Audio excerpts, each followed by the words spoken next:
know we have it. And so to be able to mitigate that is understanding and acknowledging what we have. So I'm going to go ahead and I'm going to share my screen with you all and we can get started. So hopefully you're able to kind of see this.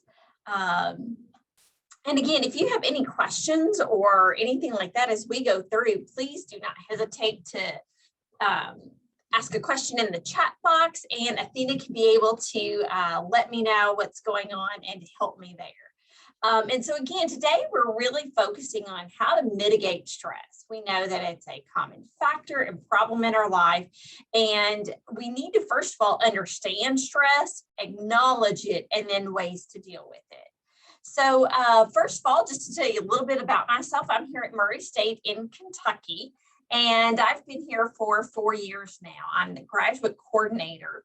And recently this year, I was accepted a position to serve as a commissioner for the Commission on Women here in the Commonwealth. I'm vice president of the Association of Leadership Educators, secretary of the Kentucky Women in Agriculture. I also work with our Southeast Center for Rural Health and Injury Prevention here in Kentucky. It deals with Kentucky, Tennessee, Georgia, Alabama, North and South Carolina, and those states. And so therefore I had the opportunity to work with them with a project called QPR assisted training, which then led our state to work on Raising Hope, which is suicide prevention and health, mental health awareness in our farmers and farm family. And through that opportunity, I also got a chance to be certified in assist first aid training for suicide prevention. And so as you can see, I'm also a wife and a mother and several other things. So lots of stress in my life, trying to not only deal with things at home, but also on the farm, and then with all the organizations that I belong to. So this is true for me as it is for anyone else. Am I an expert in handling stress all the time? Absolutely not. And that's okay. And that's a part of this. One thing I would like to do really quickly is I want to be able to, for our grant, we want to be able to see where we're at with our knowledge on stress and how to mitigate that. So we're going to actually start with a pre-stress assessment, and then we're going to end with one as well. So I'm going to launch this. So please go ahead and let's see here. Let's see if this works. Stop stress. I'm going to stop and see if that helps. So let's see. Athena, I may have to have you do it. It's telling me I do not have the latest software to do this. Okay, perfect. So I'm going to launch it right now. Thank you. Of course.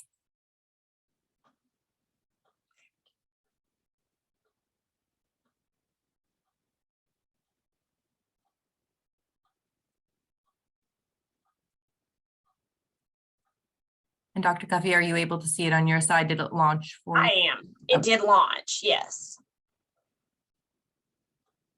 And so as you all try to take this again, helps us to see where we're at and where we're going and what we can do to help individuals with this stress that is in our lives and that is causing all kinds of chaos.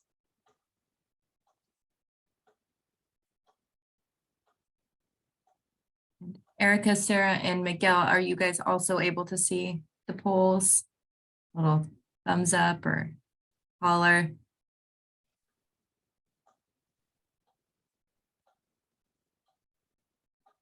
Perfect. Okay. Thanks, Miguel. Appreciate that.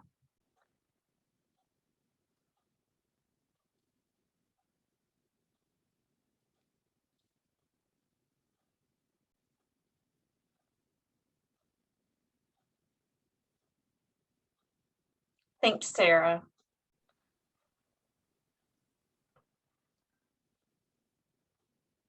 We will be using this data to help us as we move forward with this grant, and that is also part of our reporting back to the Southeast Center for Risk Management. So Again, thank you all for taking time to do this really quickly.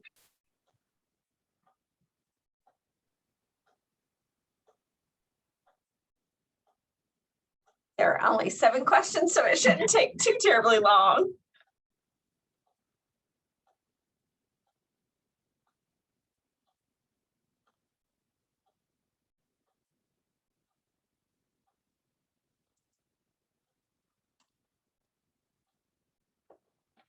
Okay, perfect.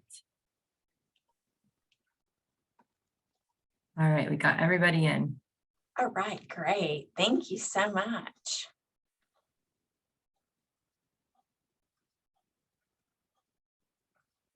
All right, now what I'm gonna do is I'm gonna go back to where I was and we will get started.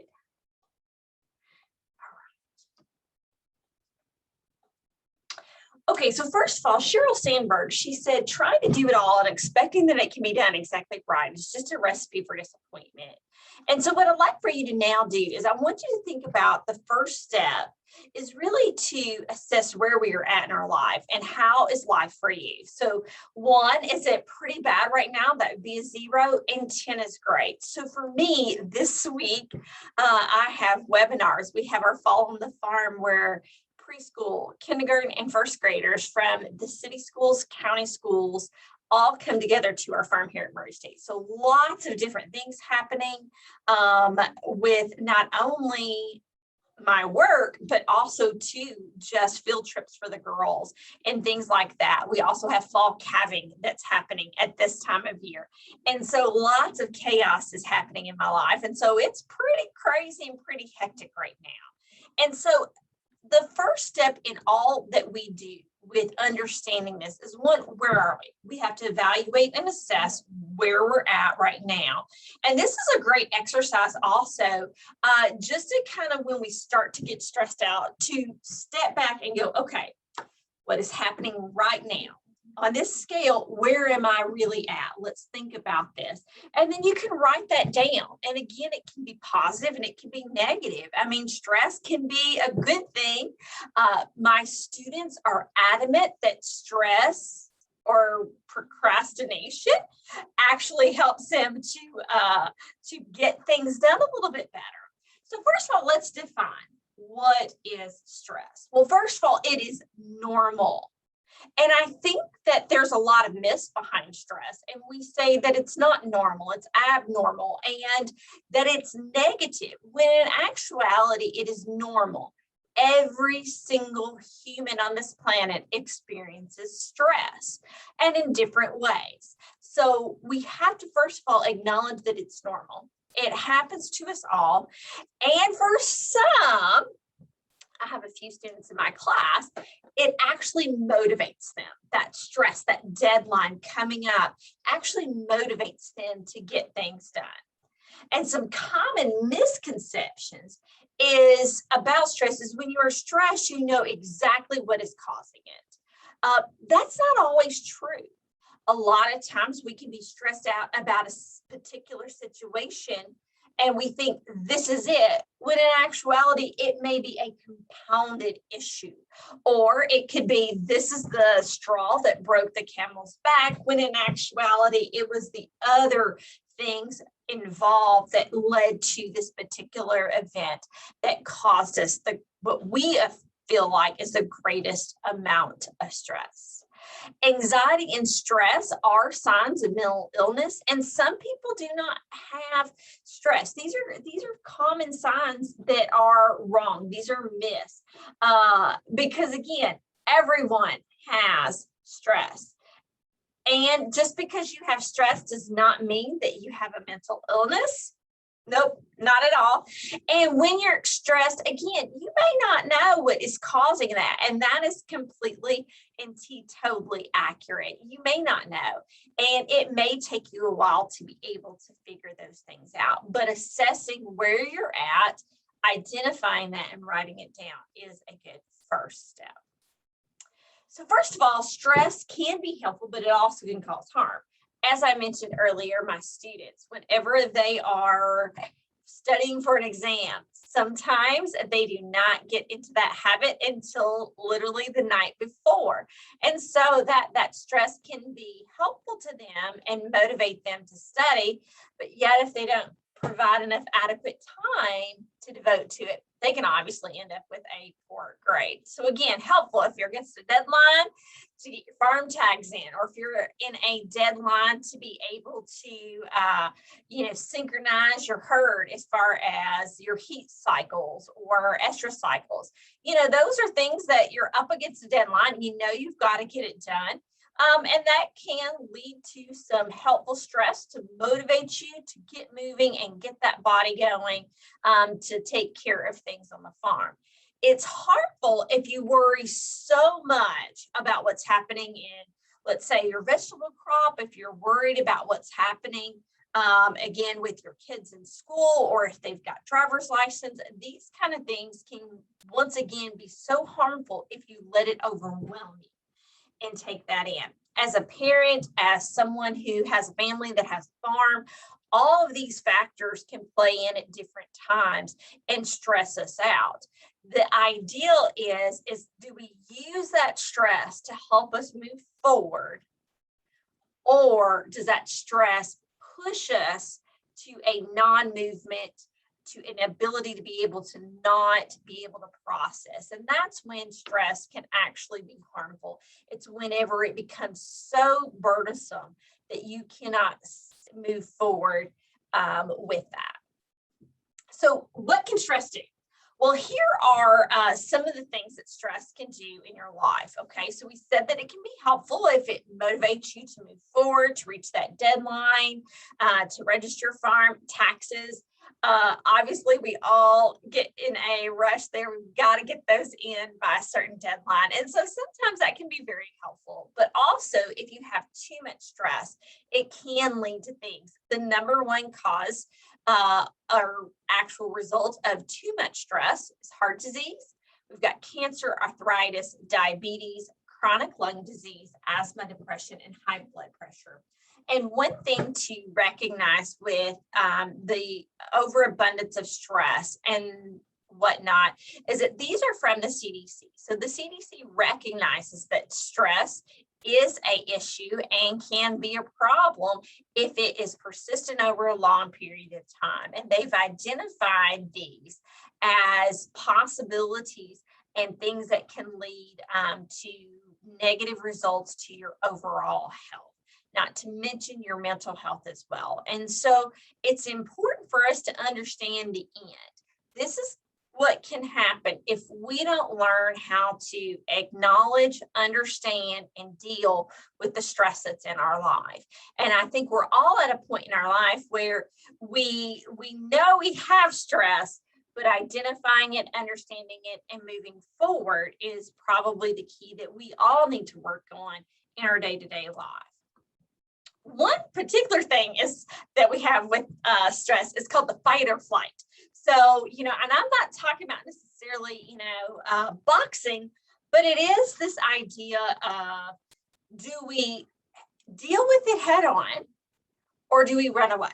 And I think that's where different personalities come into place, or based on the situation, the environment, and the culture that we're in, that can obviously lead us to either one of these responses. Personally, I have been in a situation where stressed out, it was more of the fight for me.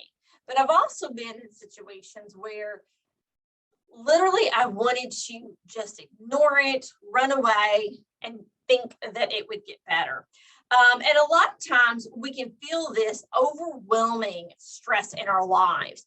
And this feeling of stress coming from is normal. Obviously, when we have stress, it's a feeling of being overwhelmed, but it's determining what is going on and identifying what is going on and happening in our body.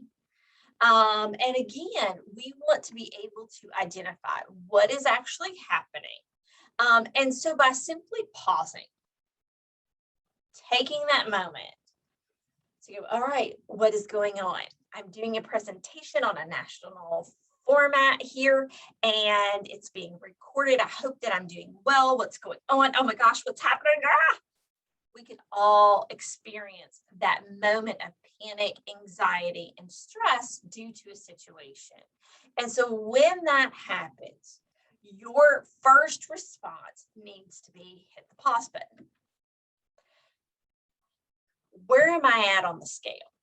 Okay, realistically, where am I at? Then reflecting on what is going on. I have butterflies in my stomach, or do I have shortness of breath? Do I get a tingly feeling? Am I tensed up? Like, oh my gosh, I can't. Oh, I do those things, okay? And so once we recognize what is the symptom, okay, what is the actual outpouring of stress that I'm feeling? Is it I'm clammed up? Is it I can't breathe? Or, oh gosh, my stomach hurts because I'm so nervous?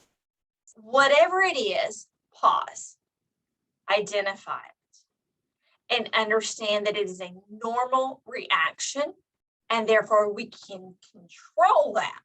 So if I'm tensed up, there are things that I can do to help calm myself down, evaluate the stress that is happening, and have the opportunity to be able to move forward.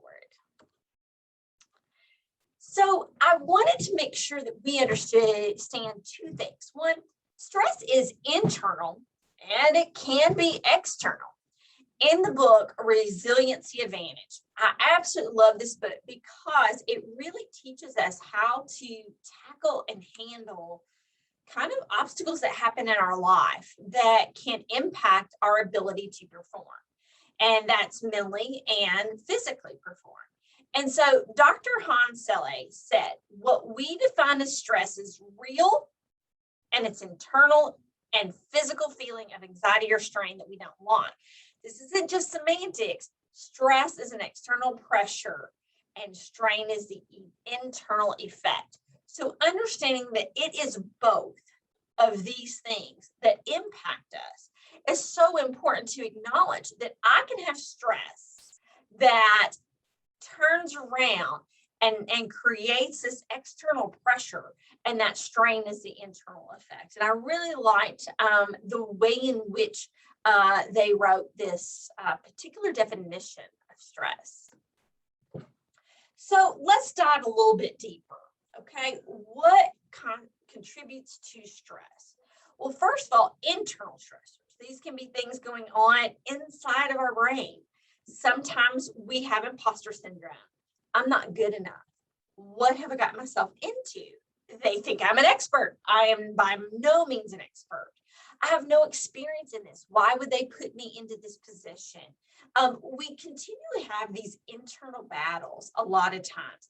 And then that leads to more stress because of those negative self-talks and things. We can continually battle that stress in our head, and there's no external contributing factors that are happening. It's really the internal pieces that are happening within ourselves. And the external stressors, these are the things that are going on around us in our environment, which can cause it. One, let's talk about mind traps. Unrealistic expectation, taking things personally, wearing our feelings on our sleeve, exaggeration, these things can influence us, okay? I once had a boss who had very unrealistic expectations of what an employee should be and do.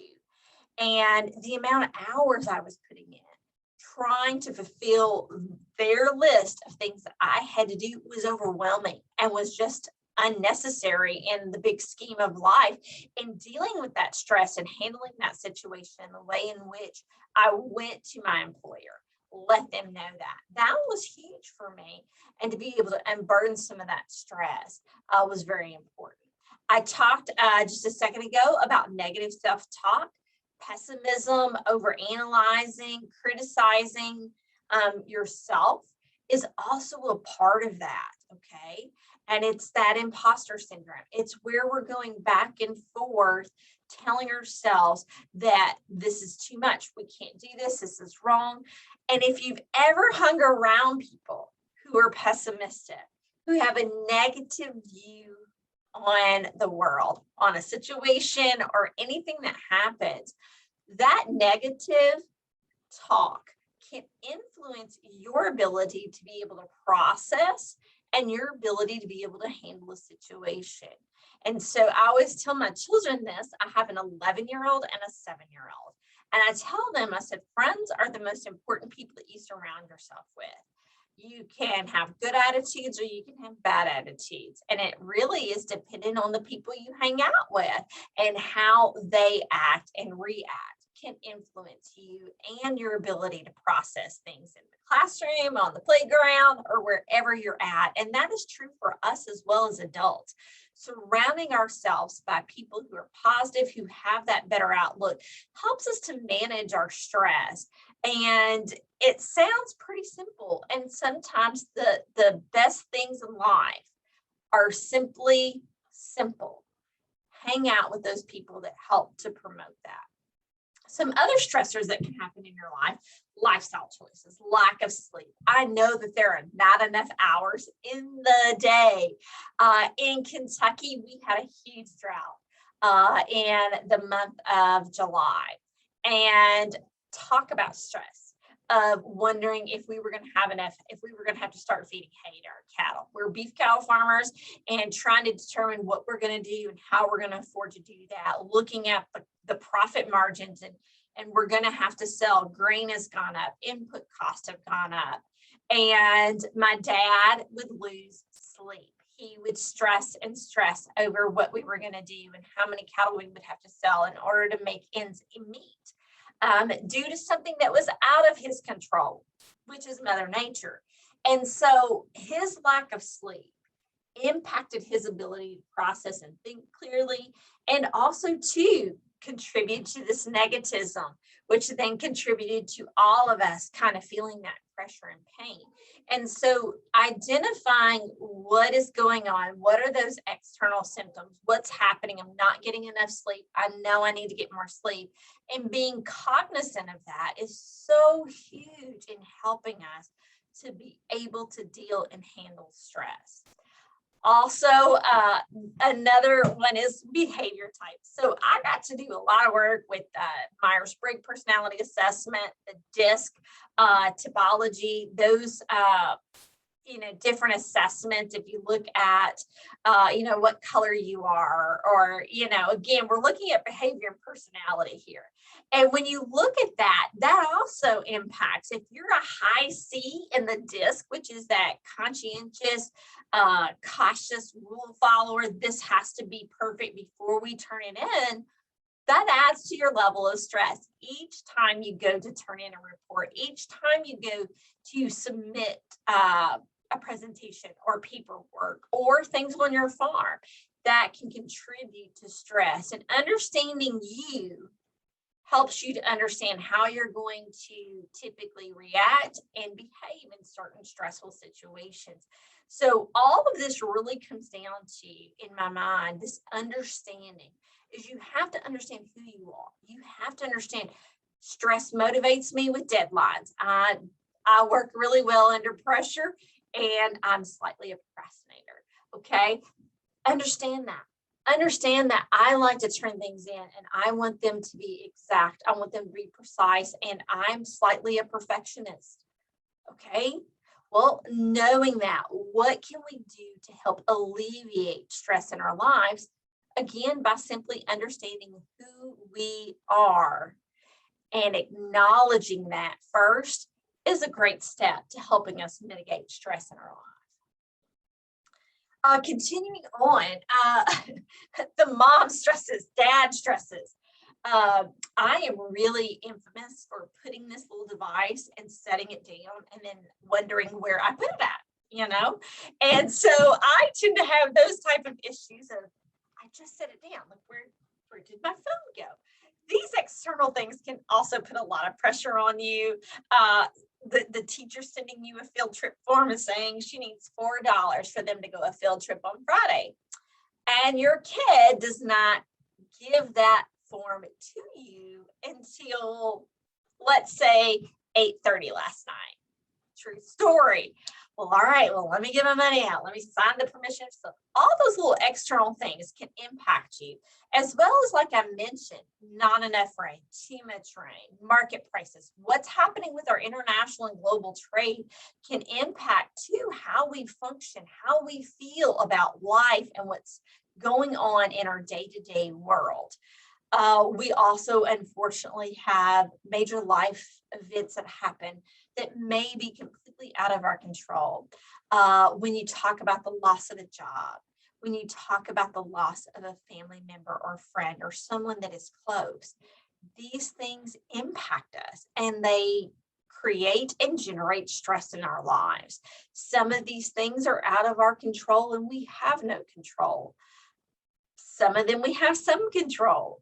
I know that major life events are going to happen, and the opportunity to identify your personality and your behavior and how you deal with things and identify that on the scale by pausing, reflecting, is a great way to get started in mitigating that stress. Some internal stress that tends to happen that I kind of already alluded to was really that imposter syndrome. Or sometimes we put pressure on our shoulders. We stand on the shoulders of giants. We hear that a lot in agriculture when we look at our traditions and our heritage and our past. And sometimes we put unrealistic expectations on ourselves to be giants, when in actuality, we need to be ourselves and we need to move forward and take those steps in order to be able to be the best that we can be. Unrealistic expectations, guess what Sheryl Sandberg said, leads to an unsuccessful adventure. So we must make sure that how we respond to these life events, how we talk to ourselves, how we evaluate what is truly happening will impact the way in which we deal with stress and the way that stress deals with us. So how can stress be a problem? Well, stress is very unhelpful when you do not let it go. You go over and over and over and over and over again. The stress that is happening. My dad just kept going over and over and over again about the drought. And I know that in states of California, they've suffered droughts. I know that we've had flooding issues throughout the Midwest. We've had all kinds of situations that were literally out of our control. Here in the Commonwealth in December of last year, we had a tornado. The longest tornado that was on the ground in the history of our documentation of natural disasters. We had people who lost poultry barns. We had people who lost their farm, their homes, their lives, stress. And we had recently in the month of July, we had flooding in Kentucky in our eastern part of the state where people's homes were literally washed away. And we have individuals that continue, especially here, we have a lot of mental health happening, clinics and stuff that's happening in our extension offices. We have outside experts coming in to help us because they cannot let go of what has happened. And again, those are external factors, and finding ways to deal with it is what the key of this session is, what the key of us understanding how we deal with those stressors and problems. And again, it's very unhelpful when we won't let things go. As a parent, sometimes I play the what if game with my kids and what happens if I let them go to a friend's house. And again, there's no threat other than what's inside my head and these situations that I can dream up and these issues. I remember when my daughter was a baby, and at night and watching her, breathe, had nothing in the crib, because I was very concerned about, her and her well-being. And again, I lost sleep because of this threat that I'd done all the safety measures. So I did what I was supposed to do. And yet in my head, I kept playing it over and over and over again. And that can be very, very, very unhelpful. So 4 ways in which stress impacts you.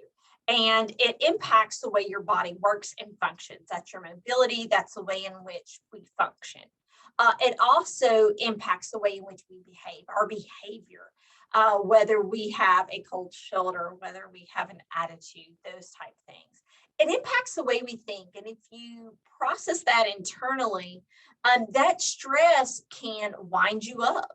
And that stress can be negative, which then in turn impacts your behavior and the way in which your body language is. And then again, it is tied to our feelings and our emotions, and those go into crying, upset, anger. Those are things that impact you. And so knowing that stress in my life can impact me in 4 different ways is so important, with one, understanding and acknowledging, and then finding out how then do I deal with it. Okay, if I have stress in my life, I'm always going to have stress. Stress happens to everyone. How do I then turn around and navigate how it impacts my body?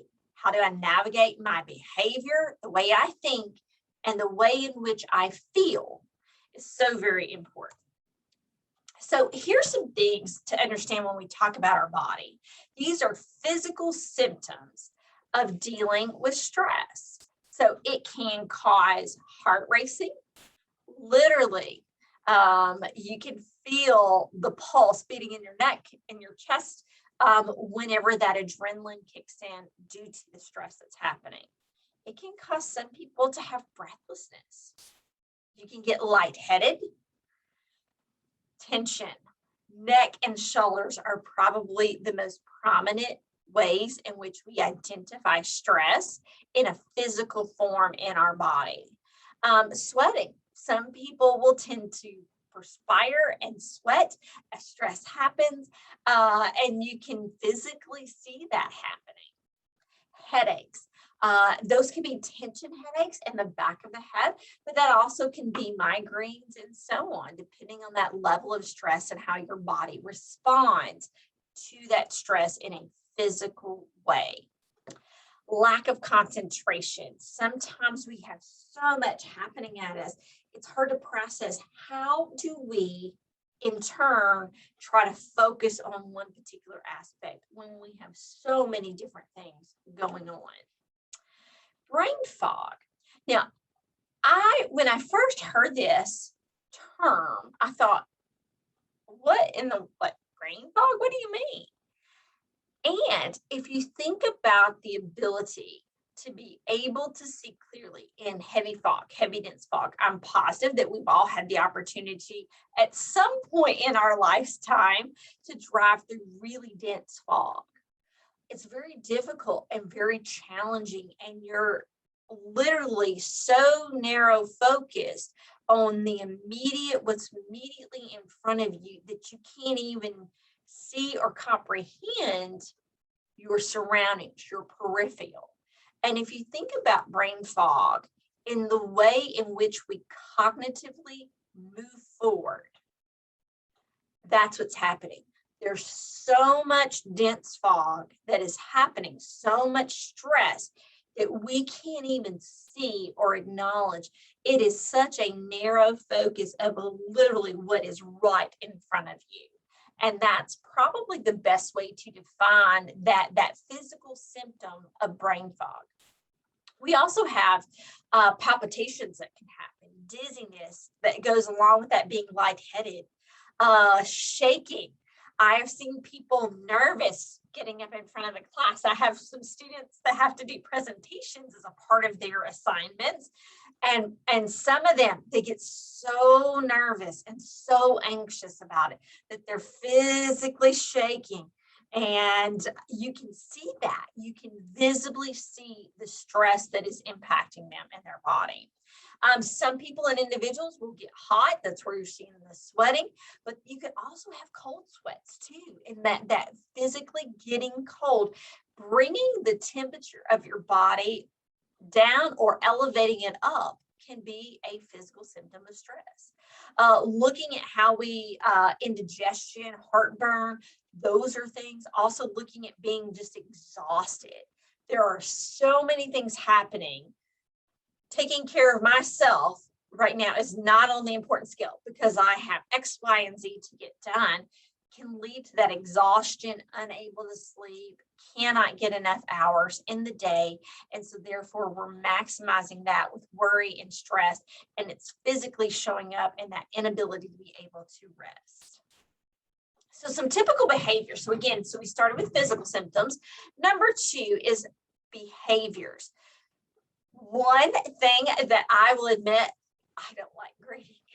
It's probably the worst thing for me to do. And that's bad because I'm a teacher and I know I need to do so. And so I try to set it up. Okay, this is my day. This is the day that I will grade.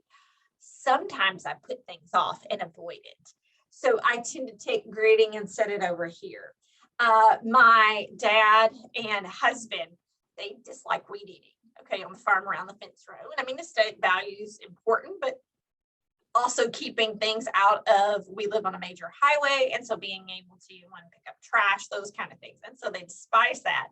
But yet, every now and then they will put off weed eating, and then it gets to be overwhelming a little bit for them. And so sometimes those behavior is avoidance, putting it off.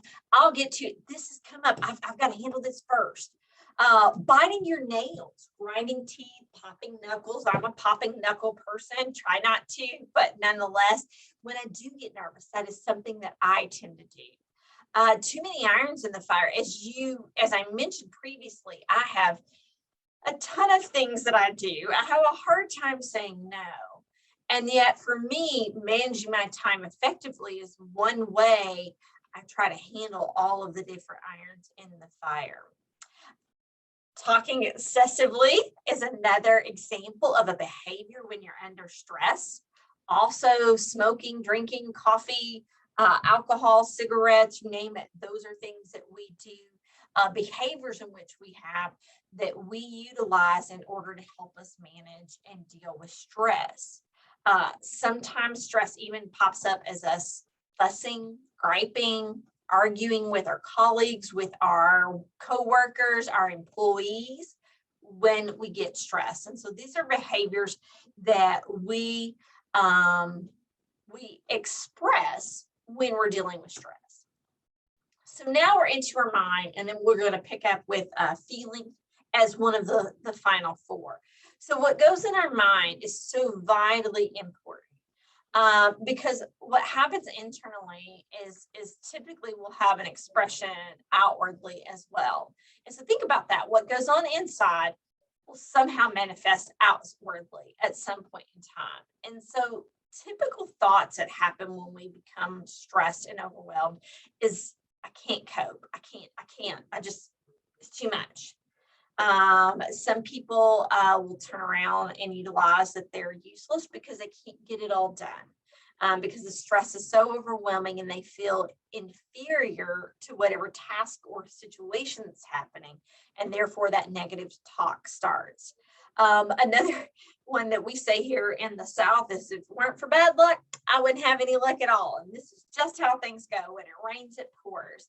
And this type of internal dialogue is very damaging to your mental health. It can also express itself in negative behaviors and attitudes, because that continues if we allow that stress to persist. And so again, these are typical for what can go on in your head. And that, again, it's that mental self-talk that we face. And again, the last aspect that shows up in stress is feeling. And again, we have a range of emotions, correct? We can get sad, we can get irritable, we can have no motivation, we can get anxious, we can anger pretty easily, right? And get upset.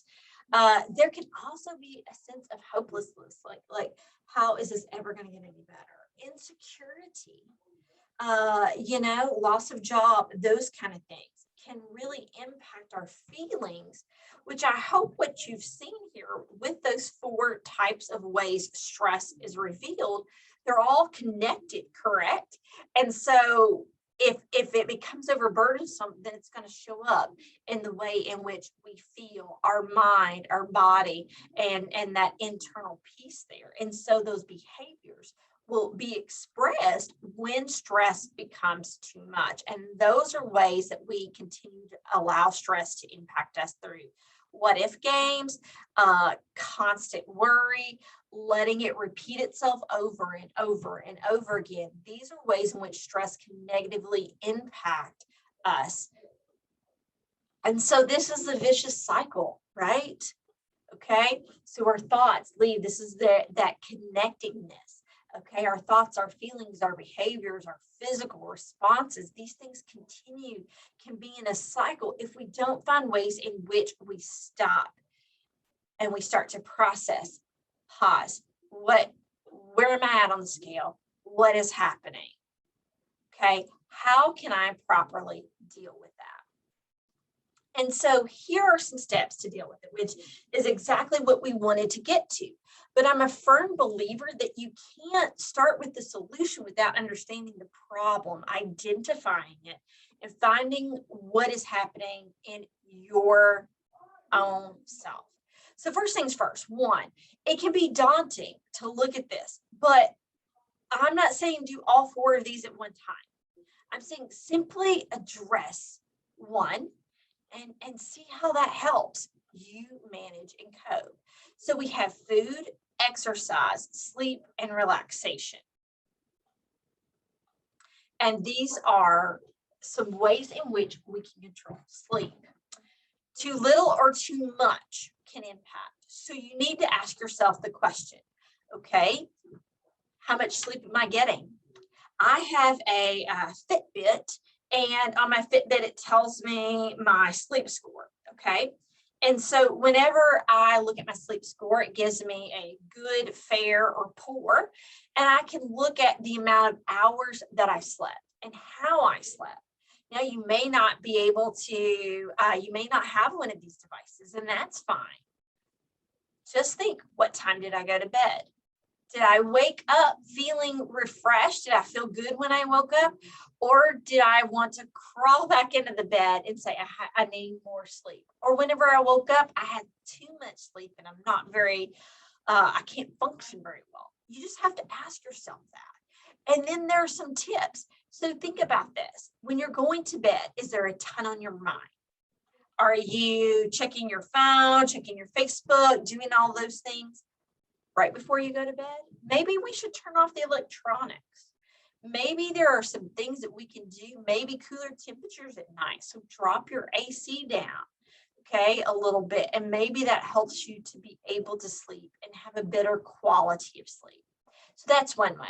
Number two, looking at your breath, okay? And I know that sounds really kind of crazy, but literally controlling stress, you can do that pretty simply through breathing exercises, okay?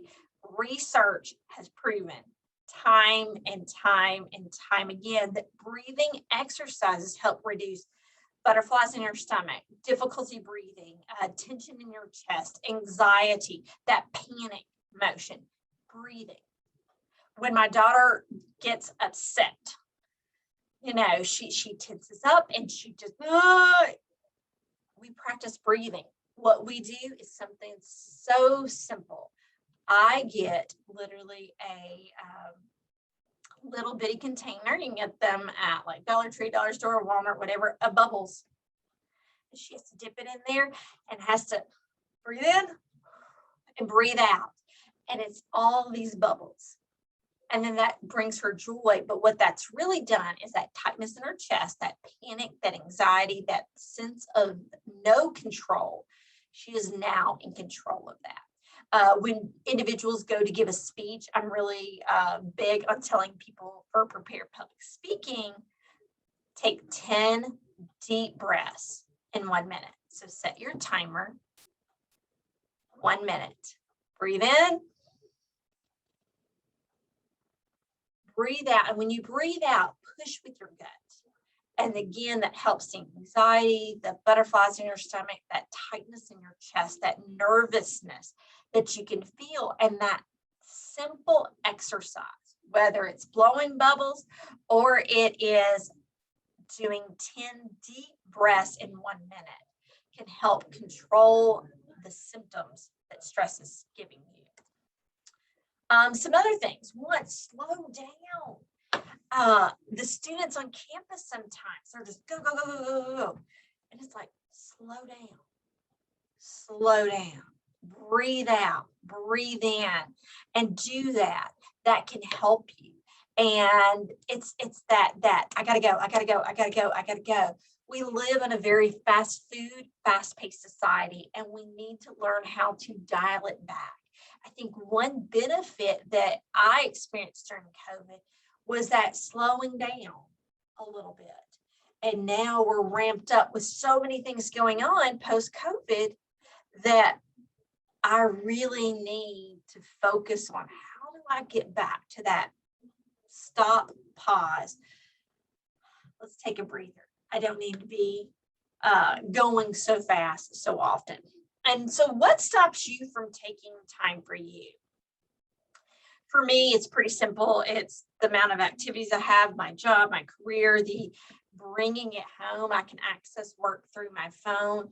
And so I have to make sure that I'm doing things that help me to deal with the internal and the external. So maybe I turn off notifications on my phone on the weekend because I need to stop, slow down, and go to my kid's soccer game and be in the moment. Those are things. Also, too, when I recognize that I'm talking down to myself, why would I do that? I have this really cool thing, and it's affirmation cards. And today's affirmation says that I deserve all good things that are for me. And this is from a company called Sienna Sleep. And I like that because it helps me to focus whenever I start that negative discussion. And so again, what's internally happening and what's externally happening? How can I make sure to take time for myself? Maybe you need to see, maybe you need to get a massage. Maybe you need to go take a walk, exercise, get up. I tend to be at my desk, for a good chunk of the day. What I need to do is pause, set a timer, get up, go outside. Let's see what's happening around us on the farm. So often we're, behind in the tractor and we're running.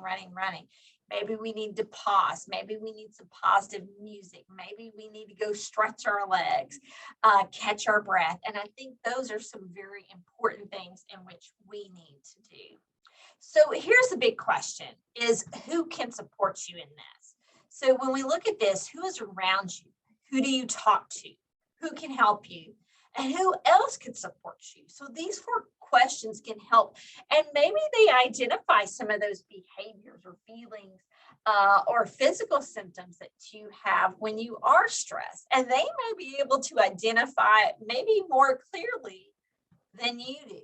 And I think that's important as well. So be sure to surround yourself and answer these questions to help you mitigate the stress in your life. So as we kind of finish up, I just want you to hear this. I will breathe. I will think of solutions. I will not let my worry control me. I will not let my stress level break me. I will simply breathe and it will be okay because I don't quit. And I think so often if we could just literally talk ourselves down when we're at those high levels of stress and anxiety, we'll calm our mind, we'll calm our feelings, which will calm our behaviors, and will calm those physical symptoms that are occurring in our life. Thank you so much for joining us. I'm going to ask Athena to, if she does not mind, but if she would, to launch the post survey. That way we can see what we did learn, and then we will open it up for any questions as we head to the top of the hour. Again, thank you so much, and I do appreciate your time today with me. Okay, I am launching the post assessment right now.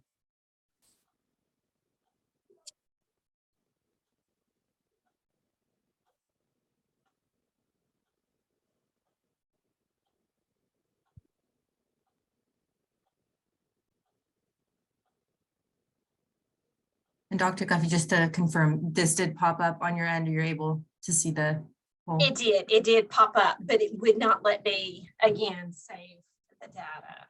Okay. It's not ask me for an update on Zoom, but yet apparently I need to. And again, if Miguel and Erica, if you wouldn't mind taking the little post assessment, then we'll be able to bring that in and use that as our survey results for the grant that we got from the Southern Risk Management Assessment. So.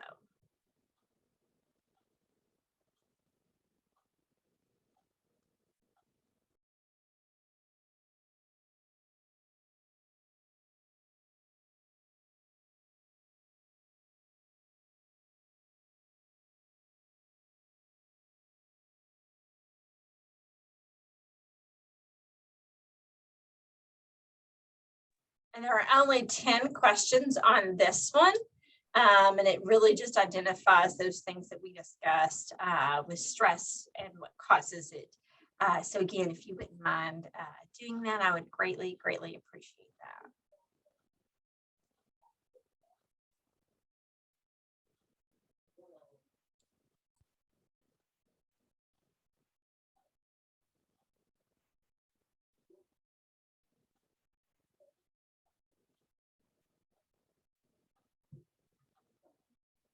Erica, thank you so much. I appreciate that.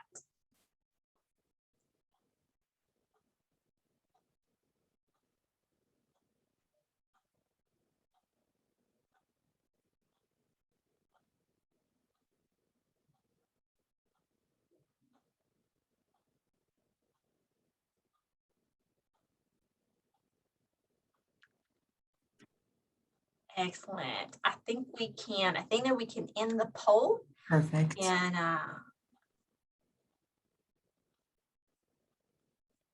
again, if you all have any questions, please feel free to ask. I will put my information down here at the bottom, and you can reach out to me with anything further that you might have questions with. But I appreciate your time and your effort today to be a part of this webinar.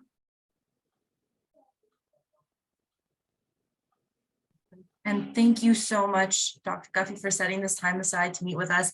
There's definitely some tools in here that I know I'm going to be implementing, if not within the past hour that we're going to have after this. So thank you again for that. And everybody, I just wanted to let you know that this meeting is recorded. We are going to be uploading it to our website at the end of the week. And it's also going to go out in that weekly e-blast that we send on Fridays that kind of gives the rundown of what's going on. So again, everyone, I appreciate your time. Dr. Guffey, thank you so much. Thank you.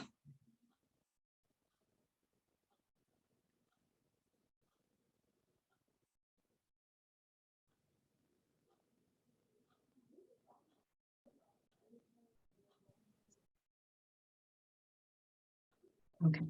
Thank you, Athena. I appreciate all your help. Of course. And yeah, I saved both of the files, both the post and the pre-survey for you. Excellent. Share those results with you, send you over an email of the results. I saved them in an Excel file.